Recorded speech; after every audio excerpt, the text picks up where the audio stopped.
4 जुलाई 2005 एक औरत जिसकी उम्र 35 साल है वो अपनी पूरी सज़ा काट चुकी है। अब वो आज़ाद है। उसका नाम है कार्ला होमोल्का।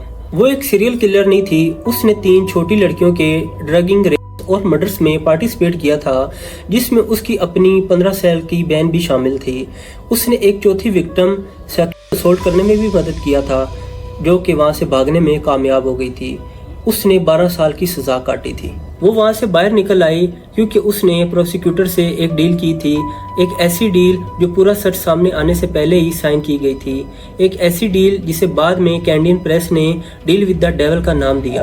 Homolka, already in prison for her part in those crimes and in the death of her sister. It's all part of a deal she struck with the Crown in exchange for one thing, her testimony against Paul Bernardo.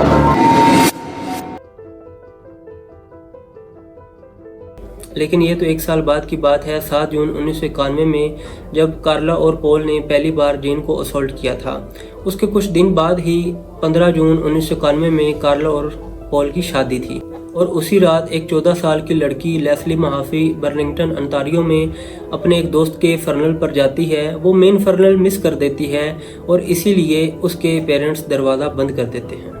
Leslie घर के बाहर खड़ी रहती है जहां घर के दरवाजे बंद हो चुके थे। उसी टाइम पे पॉल वहां से ड्राइव करके गुजरता है।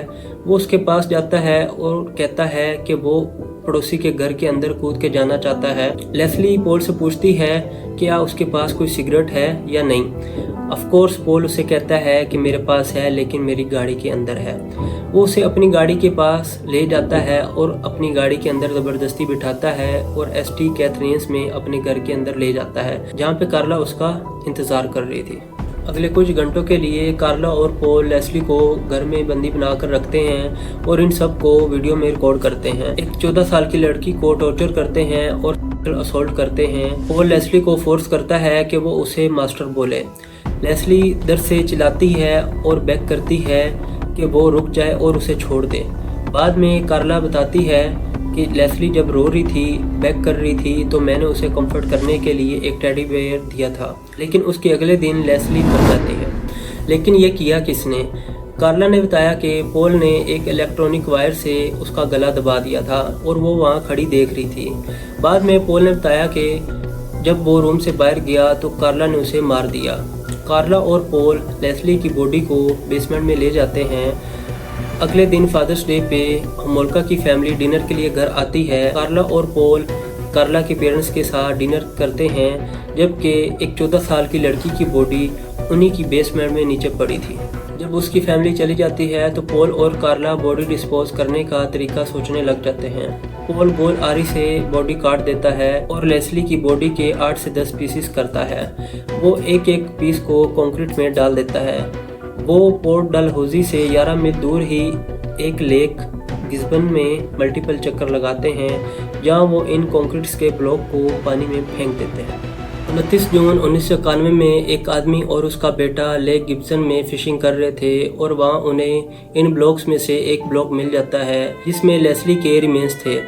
उसके ऑर्थोडोंटिक अप्लायंसेस और उसके ब्रासिस के उसे आइडेंटिफाई किया जाता है। Homolka seemed matter of fact as she recounted her version of how Leslie Mahaffey met her death. And then she took a breath.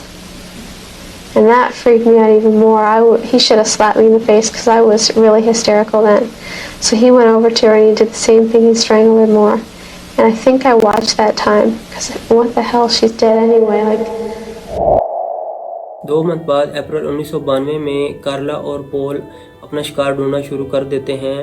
16 April 1992 school के बाद एक 15 साल की लड़की Kristen French Holy Cross secondary school ST Catharines से अपने घर की तरफ जा रही होती है। कार्ला ग्रेस लूथरन चर्च के पार्किंग लॉट में कार से बाहर निकलती है। उसके हाथ में मैप होता है। वो प्रिटेंड करती है कि उसे डायरेक्शन पूछने की ज़रूरत है। क्रिस्टन मदद करने के लिए रुक जाती है। जब वो मैप देख रही थी तो पीछे से पॉल ने उस पर हमला कर दिया। उसने चाकू से डराकर उसे फ्रंट सीट पर बिठा दिया और बैक सीट से कार्ला ने उसके बाल खींच रखे थे ताकि वो हिल ना पाए। He kept saying, "Go through what we're going to do."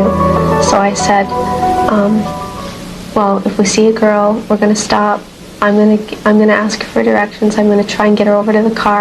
So he wanted her right beside him so he could hold the knife to her. and I sat in the back seat, actually more in the middle of the front seats, and I held her hair and like I held her head down. कुछ लोगों ने kidnapping को देखा था। Kristen का एक शू parking lot में मिला। क्रिस्टन के पेरेंट्स ने कुछ घंटों में ही मिसिंग फाइल कर दी थी, लेकिन अब बहुत देर हो चुकी थी। पूरा ईस्टर वीकेंड कार्ला और पॉल ने क्रिस्टन को बंदी बना के रखा और हर चीज़ की वीडियो रिकॉर्डिंग भी की। एक प्रोसिक्यूटर ने डिस्क्राइब किया था कि पॉल किस तरह लार्ज अमाउंट में क्रिस्टन को अल्कोहल पीने पे फोर्स करता था और उसके साथ बार बार रेप करता था। लेकिन क्रिस्टन लेस्ली से अलग थी। 2 दिन के टॉर्चर के बाद क्रिस्टन ने कोऑपरेट करना बंद कर दिया। उसने स्पेसिफिक चीज़ों से मना कर दिया था और उसके बाद क्रिस्टन ने कुछ ऐसा बोल दिया जो बेहद बहादुरी और हिम्मत के एक्ट के लिए याद किया जाता है। Some things are worth dying for. उसने पॉल को कुछ ऐसा बोल दिया था कि मुझे नहीं पता कि तुम्हारी बीवी तुम्हारे आसपास भी कैसे रहती है। पॉल ने क्रिस्टन की हिम्मत तोड़ने के लिए लेस्ली की लास्ट कुछ घंटों की वीडियो भी उसे दिखाई, जिसका कोई फ़ायदा नहीं हुआ। 19 अप्रैल 1992 ईस्टर संडे के दिन क्रिस्टन को मार दिया जाता है। कार्ला बाद में कोर्ट में बताती है कि पॉल ने 7 मिनट तक इलेक्ट्रॉनिक वायर से क्रिस्टन का गला दबाया और मैं वहाँ देख रही थी।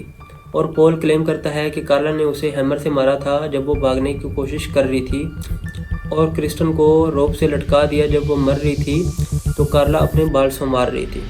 Her feet were tied with that electrical cord that he used to kill Leslie, and there was electrical cord around her neck. He her and then he strangled her after he was done. It stands out really clear in my mind because the night before I left him, he did the exact same thing to me, only he didn't kill me. मारने के बाद कार्ला और Paul हमोल्का family के घर dinner के लिए गए। Kristen की बॉडी 30 अप्रैल 1992 में एसटी कैथरीन से 45 मिनट के फासले से नंबर 1 साइड रोड इन बर्लिंगटन के साथ ही डिच में मिली थी। उसके बाल काटे हुए थे, उसकी बॉडी को वॉश किया हुआ था। लेस्ली और क्रिस्टन के मर्डर केस को स्कूल गर्ल किलर केसेस के नाम से जाना जाता है। Bodies were found naked, but it took a long time before authorities connected this perfect couple with one of the ugliest crimes in Canada. जनवरी 1993 में कार्ला ने पॉल को छोड़ दिया। उसने ये क्लेम किया कि पॉल उसे स्टील की फ्लैशलाइट से ज़ोर से मारता था और उसे इस चीज़ का डर था कि कहीं वो उसे जान से ही न मार दे। बाद में कुछ विटनेस ने भी ये बात बताई कि उन्होंने कार्ला को स्वेयर ब्रूजेस के साथ देखा था। Water tap off completely. He'd hit me. If I didn't say the right thing, he'd hit me. He held knives to my throat. He told me I better watch my back. He said, always watch your back with me.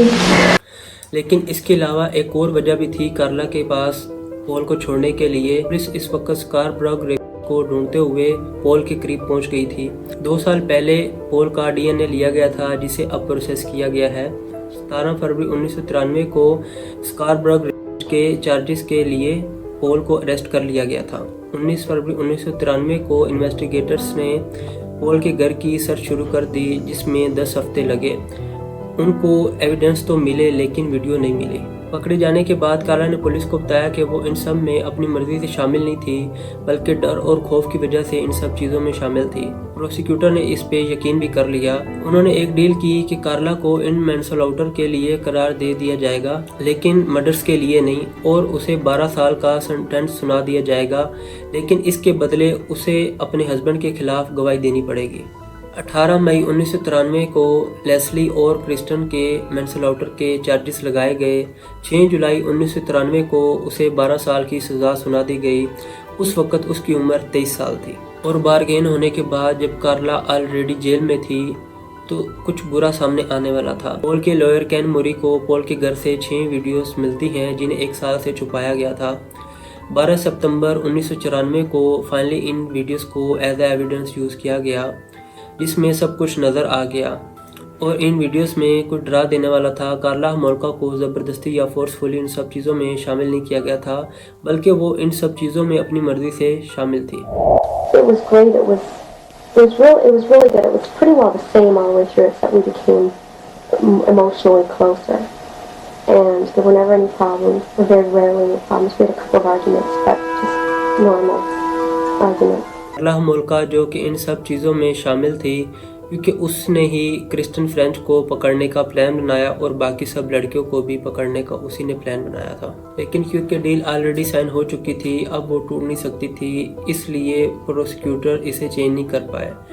इसलिए Canadian press इस bargain agreement को deal with the devil बोलती है। 4 मई 1995 में Paul के ऊपर 9 charge लगते हैं और पॉल उन सब चार्जेस का सिर्फ एक ही जवाब देता है, नॉट गिल्टी।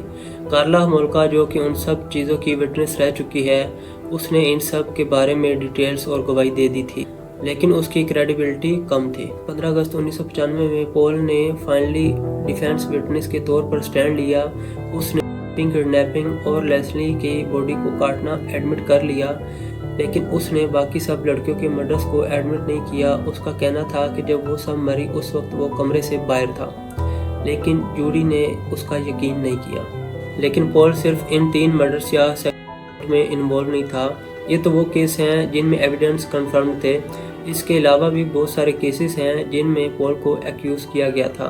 1986 से 1990 तक पॉल ने बहुत सारी लड़कों का शिकार किया था। पॉल पे एटलीस्ट 14 लड़कियों का इल्ज़ाम लगा था। इनके अलावा भी बहुत सारी लड़कियां हो सकती हैं। 4 मई 1987 में 21 साल की लड़की को अपना शिकार बनाया। 14 मई 1987 में उसके पेरेंट्स के घर के बैकयार्ड में 19 साल की लड़कियों को अपना शिकार बनाया। 17 जुलाई 1987 में अटेम्प्ट टू रेप अक्यूज, लेकिन विक्टिम को बुरी तरह मारा था। और भी बहुत सारे केसेस हैं, जैसे 18 अप्रैल 1988 में 17 साल की लड़की को अपना शिकार बनाया। 30 मई 1988 में 18 साल की लड़की को विक्टिम बनाया। 15 अगस्त 1999 में 22 साल की लड़की को विक्टिम बनाया। 21 नवंबर 1999 में 15 साल की लड़की को, 22 दिसंबर 1999 में 19 साल की लड़की को, 26 मई 1990 में एक और 19 साल की लड़की को अपना शिकार बनाया। इसके अलावा बहुत सारे केसेस अटेम्प्ट टू के हैं, बट कुछ केस जिस पे पॉल को एक्यूज किया गया था। डेरिक फिंकली की 1997 की book no claim to mercy ने एविडेंस प्रेजेंट किया था कि पॉल ने 22 साल लड़की एलिजाबेथ ब्रेन को भी पकड़ा था, जो जून 1990 में गायब हो गई थी। 28 जुलाई 1991 में पॉल ने एक 21 साल की लड़की सिडनी क्रिश्चियन को स्टॉक कर रहा था, लेकिन उसने और उसके बॉयफ्रेंड ने ये नोट कर लिया और एनआरपी को ये बात रिपोर्ट कर दी थी। 1 अप्रैल 1995 7 घंटे गौर फिक्र करने के बाद जूडी ने अपना फैसला सुनाया कि पॉल अपने सब एक्ट के लिए गिल्टी है और पॉल बर्नार्डो को लाइफ इन प्रिजन की और 25 साल की नो पॉसिबिलिटी ऑफ पैरोल की सजा सुना दी गई। उससे बाद में डेंजरस ऑफेंडर के तौर पर डिक्लेयर कर दिया था। इसका मतलब था कि अब वो बाहर नहीं आ सकता। 2 weeks later, 31-year-old Paul Bernardo is sentenced to 25 years in prison, though in Canada he's considered a dangerous offender, which means it's unlikely he will ever be released. But to some, this is not enough. Trial के दौरान कार्ला से जेन के बारे में पूछा गया। उसने गवाही दी कि मुझे कुछ याद नहीं है कि मैंने असोल्ट में क्या किया था। प्रोसिक्यूटर ने पूछा, क्या तुम्हें असोल्ट में अपना रोल याद है? तो कार्ला बताती है कि मुझे नहीं पता कि मैंने ऐसा क्यों किया। मैं इसके बारे में बहस नहीं करूँगी, लेकिन मुझे नहीं यकीन आता कि मैंने ऐसा क्यों किया। उसने बताया कि उसे सिर्फ जेन को स्लीपिंग पिल्स और पॉल को उसका करना याद है और बाकी सब कुछ वो क्लेम करती है कि उसे जेल में ख्वाब की सूरत में याद आया। लेकिन वीडियो टेप कुछ और ही कहानी बताती है। उसमें दिखता है कि कैसे कार्ला जेन के मुंह पे हेलोथीन सूख से किया हुआ कपड़ा रखती है। उसमें दिखता है कि कैसे वो बेबस और बेहोश लड़कियों को असोल्ट करती है। कार्ला ने जेन के साथ जो भी किया उसके लिए उस पर कोई चार्ज नहीं लगे, लेकिन कार्ला की बारगेन प्ली ने इन सब से जान छुड़वा दी। कार्ला अपनी पूरी सज़ा काट चुकी है। 4 जुलाई 2005 को उसे रिहाई मिल गई थी।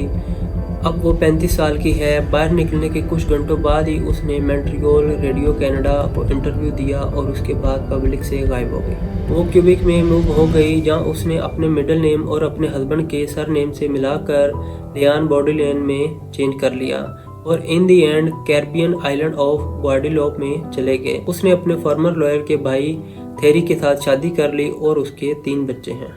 आज भी पॉल बर्नार्डो जेल की सलाखों के पीछे है। 2018 और 2021 में उसकी पैरोल रिक्वेस्ट रिजेक्ट कर दी गई थी। उसे जेल में सजा काटे हुए 30 साल से ऊपर हो चुके हैं। अब पॉल सारा इल्जाम अपने पेरेंट्स पे डालता है कि उनके अब्यूजिव बिहेवियर की वजह से ही वो खूनी और बना है। कार्ला ग्वाडेलोप में अपने बच्चे और हस्बैंड के साथ आज़ाद है। 2012 में जर्नलिस्ट पॉला टोड ने उसे वहां ट्रैक किया था। साइकोलॉजी में कार्ला और पॉल का टेस्ट लिया गया, जिसमें कार्ला का स्कोर 5 आया और पॉल का स्कोर 35 आया, बट नंबर फुल स्टोरी नहीं बताते। टैमी हमोल्का 15 साल की थी। उसे ड्रग दे दिया जाता है।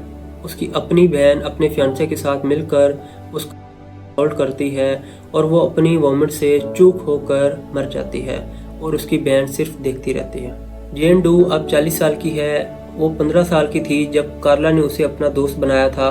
उसे भी ड्रग दिए गए थे और होने के लिए छोड़ दिया गया था। लेस्ली 14 साल की थी जब वो अपने घर से बाहर लॉक हो गई थी। उसका किडनैप किया गया, टॉर्चर किया गया, असॉल्ट किया गया और उसके बाद उसको गला दबाकर मार के उसकी बॉडी को काट दिया गया। क्रिस्टन 15 साल की थी जब वो स्कूल से वापस आ रही थी। कार्ला ने उसे डायरेक्शन पूछने के लिए रोका था। उसे 3 दिन तक बंदी बना के रखा गया, टॉर्चर किया गया, असॉल्ट किया गया और उसे इलेक्ट्रिक वायर से गला दबाकर मार दिया गया। कार्ला ने 12 साल जेल में काटे। अब वो आज़ाद है, एक डिफरेंट नेम और एक डिफरेंट आइडेंटिटी के साथ वो अपनी ज़िंदगी गुजार रही है। वो अब स्टोर पे ग्रोसरी का काम करती है और पार्क में घूमने जाती है। और उसके विक्टिम की फैमिलीज आज भी अपने दिल में ये बोझ लेके बैठी हैं कि कार्ला ने उनके साथ क्या किया। डील विद द डेविल सिर्फ कार्ला के साथ एक डील नहीं थी, ये जस्टिस के साथ एक ट्रेड था। और 3 लड़कियां और जो चौथी बच गई, इन्होंने इसकी कीमत भरी।